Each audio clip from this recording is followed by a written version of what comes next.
नागरिक ही चूतिया है जो दारू पी के सो रहा है। ये दारू पी के सो रहा है। आप कभी बोलते हो पाकिस्तान की कंप्रोमाइज करते हो कि पाकिस्तान की हालत देखो, अमेरिका को देखो।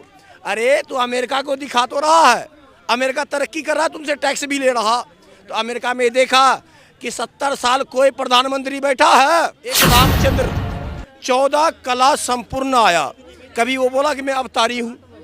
एक कृष्ण आया 16 कला संपूर्ण, कभी कृष्ण बोला कि मैं अवतारी हूँ।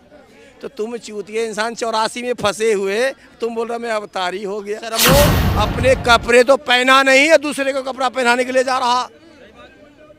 एक्चुअली वाली बात करें, हम तो ढके हुए नहीं है, हम भूखा है, हम इन इंसानों को कहाँ रोटी खिला देंगे। ये बने ही वोट देने के लिए बीजेपी के लिए है, ऐसा नहीं है। यहाँ बच्चे बैठे हैं, मजदूर बैठे हैं, उनके लिए कोई एजुकेशन नहीं है, कोई घर नहीं है। अगर यहाँ पे ये रेडी वाला भी रेडी लगा रहा है, उस पे भी पुलिस वाले लठ मार के पैसा लेके चले जाते हैं। अगर इतने रोजगार हैं तो क्यों नहीं मिल रहे इनको। पुलवामा जो हमला हुआ मैम, तो हमारा बीएसएफ कर क्या रहा था? अरे 148 जो आरडीएक्स था, उससे बॉर्डर सिक्योरिटी फोर्स क्या कर रहा था? वो अंदर कैसे आ गया? हमारा अंदर आने कोई रीजन होगा ना। कौन वहाँ बैठा हो? सेंट्रल गवर्नमेंट बैठा हो ना, अमित शाह बैठा हुआ ना, वो क्या, उसकी क्या रिस्पॉन्सिबिलिटी? कुछ रिस्पॉन्सिबिलिटी नहीं है। की बात मत करिए, बेरोजगारी की बात मत करिए, महंगाई की बात मत करिए। राम मंदिर के नाम पे वोट डाल दिए, इसमें कोई क्रेडिट ही नहीं है। लेकिन कई जगह मैडम ये बात है, जनता भी अपनी जो भूमिका है वो सही तरीके से नहीं निभाती है। जनता भूमिका नहीं निभा रही जनता। जो ये हमारे देश के अंदर जो है आबादी जो बढ़ती जा रही है, वो भी एक बहुत बड़ा कारण है बेरोजगारी का। प्रधानमंत्री जी को एक रोजगार के साथ साथ जनसंख्या उन्मूलन पर भी कानून लाना चाहिए भारत सरकार। बाकी काम कर रहे हैं, मोदी जी आएंगे। हाँ बिल्कुल आएंगे। मोदी जी की सरकार में ये कह रहे हैं बेरोजगारी के लिए मोदी जी को मत बुलाओ। तो 2014 के पहले मोदी जी बेरोजगारी का तो मुद्दा बना रहे थे, महंगाई का तो मुद्दा बना रहे थे। उनसे उम्मीद ना करे तो किससे उम्मीद करे? युवा अगर अपनी सरकार से। रुकिएगा सर, क्या कहेंगे? 24 में मोदी जी आने वाले नहीं? मोदी जी आएंगे, आने वाले आएंगे मोदी जी आएंगे। किस मुद्दे पे? कुछ मुद्दे आएंगे 24 किस मुद्दे पे? राम मंदिर के मुद्दे पे और 370 के। और कोई मुद्दा नहीं है? नहीं, दो मुद्दे। राम मंदिर और 370 के मुद्दे पे। देखिए, राम मंदिर में दो लोगों का सबसे बड़ा हाथ है। पहला कोर्ट का जिसने फैसला सुनाया, दूसरा जनता का जिसने चंदा दिया, तीसरा कौन है? अगर मान लीजिए यहाँ पर किसी और पार्टी की सरकार होती तो अगर कोर्ट का फैसला। किस मुद्दे पे आप वोट करेंगे? मैं महंगाई पे करूंगा, बेरोजगारी पे करूंगा, मणिपुर पे करूंगा, महिलाओं पे करूंगा। 4 मेरे मुद्दे हैं। इनका 4 मुद्दे हैं, आपका यही मुद्दे है, राम मंदिर और 370।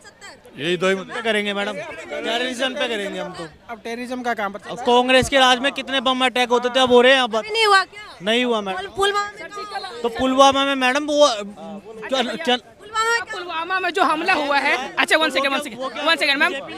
पुलवामा में जो हमला हुआ, 1 सेकंड।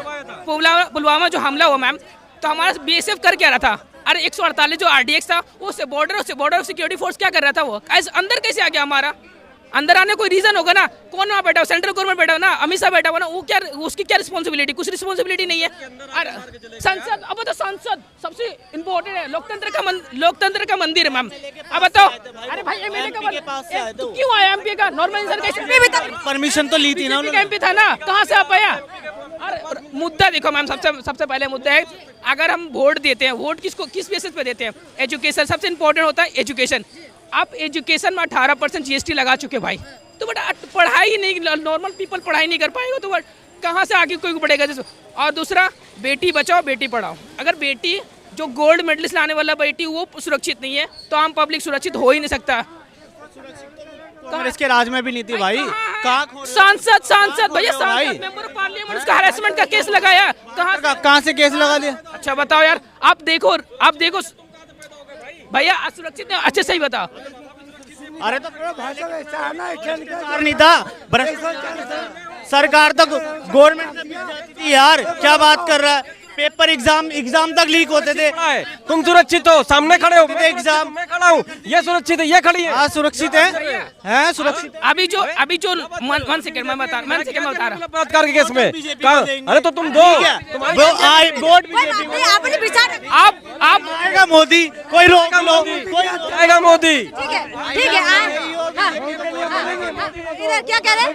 ये बने ही वोट देने के लिए बीजेपी के लिए है, ऐसा नहीं है, यहाँ बच्चे बैठे हैं, मजदूर बैठे हैं, उनके लिए कोई एजुकेशन नहीं है, कोई घर नहीं है। अगर यहाँ पे ये रेडी वाला भी रेडी लगा रहा है, उस पे भी पुलिस वाले लठ मार के पैसा लेके चले जाते हैं। अगर इतने रोजगार हैं तो क्यों नहीं मिल रहे इनको? लेकिन यही मोदी जी कहते हैं कि हम तो मोदी जो है गरीबों का मसीहा है, गरीबों के लिए काम किए हैं। नहीं, अच्छा है, मसीहा है ना। इससे पहले जो आए थे वो मसीहा नहीं थे, जो बच्चे पैदा हुए हैं। अब जिनको नौकरी नहीं मिली, इनको नौकरियां नहीं मिली, क्या ये खा नहीं रहे? कर रहे हैं ना। मेरा कहने का मतलब है हमारी गवर्नमेंट से लड़ाई नहीं है, मोदी से लड़ाई नहीं है। अच्छा काम कर रहा है, बाहर अच्छा कर रहा है, देश के अंदर भी करे, देश के अंदर भी करे, अपने बच्चों को भी देखे। आपके ऊपर बहुत अच्छी पावर है, तो आप सीएम को, उससे नीचे पद वालों को बोलो स्कूल अच्छे करें, बच्चों को पढ़ाएं। अगर आज गरीब का बच्चा नहीं पढ़ेगा तो आगे कैसे बढ़ेगा? अगली नेक्स्ट पीढ़ी यही कहते हैं कि पढ़ेगा इंडिया तो बढ़ेगा इंडिया। तो कहाँ पढ़ रहा है बेचारा? वो बैठे तो हुए हैं सारे, नौकरियां नहीं है, कहाँ मिल पा रही हैं? और जो कहते हैं कि इस देश में बहुत नौकरियां मिल रही हैं, हर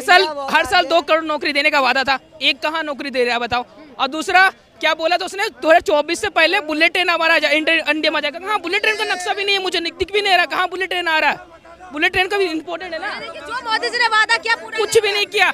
हाँ, कुछ काम किया, जैसे डिजिटल काम किया, ऑफकोर्स काम किया, मोदी ने काम किया, बट कुछ बाद में अपने वादों से मुकर गया उसने। 24 में मोदी जी आएंगे कि नहीं? देखो, अगर मोदी जी आएंगे, बट उनकी जो बहुमत बताने जो पावर है ना, लो क्वालिटी में आएंगे।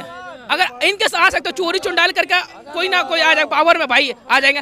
आज 2014 से पहले जब मनमोहन सिंह की सरकार था तो उस समय भारत की जीडीपी कितना थे? 3 नंबर पे ऑल पूरा वर्ल्ड में। और अभी अपना जीडीपी कितना? 10 नंबर भी नहीं होगा, मुझे लग रहा है। अभी तो डंका बजा दिया है मोदी जी ने। अरे कहाँ डंका बजा? मुझे तो दिख भी नहीं रहा डंका बजा भैया, कहाँ डंका बज गया? आप देख लो। मैम, आप कहते हो ना पढ़ेगा इंडिया बढ़ेगा इंडिया, मैम कहती है पढ़ेगा इंडिया बढ़ेगा इंडिया। इंडिया बढ़ रहा है लेकिन ये बढ़ने नहीं दे रहे हैं, समझ आए? दे रहे हैं। हम नहीं दे रहे हैं। आपको नहीं पता किसकी बात चल रही है?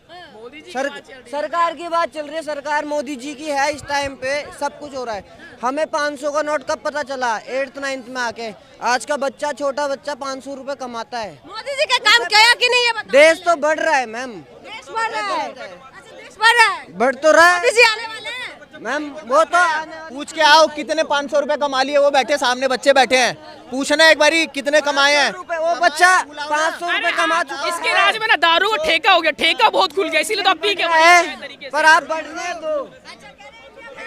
बढ़ने दो, इंडिया बढ़ रहा है। इन्होंने कहा छोटे बच्चे को 500 रुपए मिल रहा है, तो मुझे लग रहा है मोदी सरकार में 6 साल बच्चों को काम करना लागू हो गया है, तब शायद 500 रुपए कमा रहा है। क्या करने वाले हैं मोदी जी? आने वाले नहीं आएंगे, बिल्कुल आएंगे। वैसे किस मुद्दे पे जिताएंगे? ये मुद्दे का पता नहीं है, मगर मोदी जी आएंगे। मुद्दे की बात मत करिए, बेरोजगारी की बात मत करिए, महंगाई की बात मत करिए। राम मंदिर के नाम पे वोट डाल दिए, इसमें कोई क्रेडिट ही नहीं है, उसके नाम पे इनको वोट दे दीजिए। मोदी जी से उम्मीद मत करिए, जो दया में दे दे, चुपचाप पकड़ लो, बोलो मत। बोलोगे तो 22 जनवरी के बाद तो माहौल ही कुछ अलग होने वाला है। 22 जनवरी के बाद ही माहौल पलटने वाला है। नई यात्रा निकलने वाली है, नई यात्रा भी साथ में चल रही है, उसका रिजल्ट भी आपको दिखाई पड़ेगा। सीधा सा फार्मूला है, 36% वोट मिले थे मोदी जी को 2019 में, 64% विपक्ष में थे, 50% भी एक हो गए, तो मोदी जी गए। अच्छा सरदार जी क्या कहेंगे? अच्छा, सारे चोर एक हो गए, सारे कहेंगे, कह रहे हैं जो राजस्थान का जो मंत्री है वो ये कह रहे खूब बच्चे पैदा करो, घर तो मोदी जी दे ही रहे हैं। अरे भैया आप देखो, अभी आपने सरकार बनाया राजस्थान में, छोटी सी बात बोल रहा हूँ, आपने बोला सिलेंडर फ्री कर देंगे, बोला वो तो मैं बोला ही नहीं। अब वहाँ की मंत्री बोल रहा बच्चा पैदा करो, और सरकार तो दे ही रहा है। और एक तरफ सरकार क्या बोल रहा है, डंडे के चोर से डंका बज रहा है विदेशों में, तो भूखमरी यहाँ दिखा रहा है। वो बेशर्मो, अपने कपड़े तो पहना नहीं है, दूसरे को कपड़ा पहनाने के लिए जा रहा। एक्चुअली वाली बात करें, हम तो ढके हुए नहीं है, हम भूखा है, हम इन इंसान को कहाँ रोटी खिला देंगे।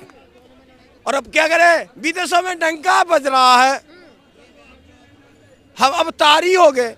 अब तारी तो कभी ये नहीं बोला, एक रामचंद्र 14 कला संपूर्ण आया, कभी वो बोला कि मैं अवतारी हूँ।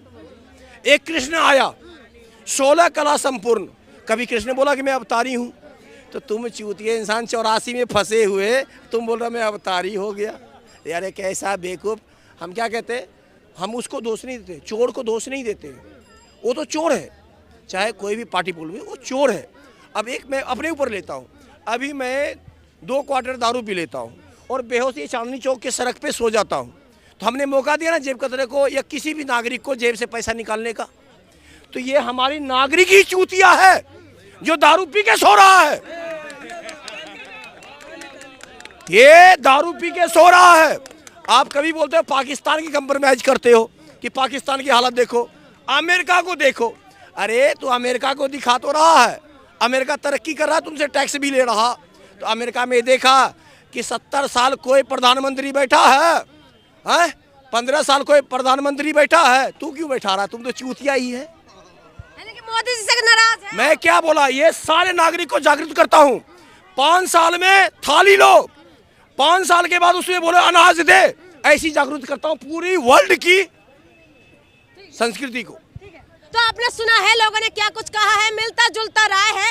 मैक्सिमम लोगों का कहना है कि रोजगार, महंगाई, ये सब तो मुद्दा है। कोई कह रहे हैं कि 370 या राम मंदिर में मोदी जी फिर से जीतने वाले हैं। देखना ये होगा क्या 22 जनवरी के बाद माहौल कुछ बदलने वाले हैं क्या? महंगाई, बेरोजगारी, महिला सुरक्षा, तमाम जो मुद्दा है, जो आम मुद्दा है, क्या ये सब मुद्दा भारी पड़ने वाले हैं या फिर से एक बार मोदी जी आने वाले हैं? इसीलिए तो आपको इंतजार करना पड़ेगा। लोकसभा चुनाव का इंतजार करिए, आप भी करिए, हम भी करते हैं। तब तक के लिए मुझे इजाजत दीजिए। बहुत बहुत शुक्रिया।